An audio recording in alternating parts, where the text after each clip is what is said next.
Easy now, folks. We've got another episode of Cheap Stuff We Need here, and this time we're going to look at heater guards.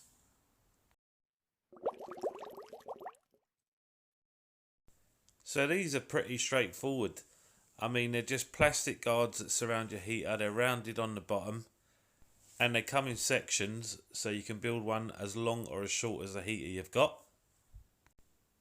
They completely replace your heater cradle. So they come with the suction cups that you need to hold it in place. And attaching them is pretty straightforward. They just slot on like that.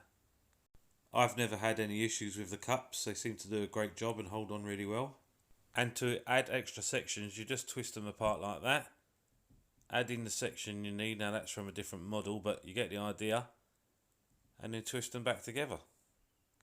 Now, a wee word of warning. You must remember to turn your heater off if you're dropping the water level, otherwise the plastic can melt onto the heater. But really you should be turning your heater off if you're dropping the water level anyway. I've done it. I've left it on and it's overheated and shattered. I'm sure a lot of people have done it too. You tend to only do it once and then you learn your lesson, but you need to do it with these. You don't want to ruin your heater or your heater guard. So once you've assembled it, all you do is grab your heater. Now with a lot of heaters, the readout is on the side, and that's fine because there's a cutout in these. So that once you slot your heater in, you can still read it fine. It's not obscured in any way. So what they're for is to avoid heater burn. Now, I've never encountered heater burn. I've never come across it or had to deal with it, but I know there are people that have reported their fish have been injured from heaters.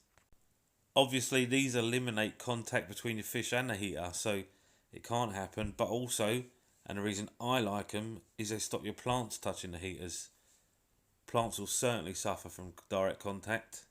But if you have one of these, it's not a problem at all. You don't worry about it.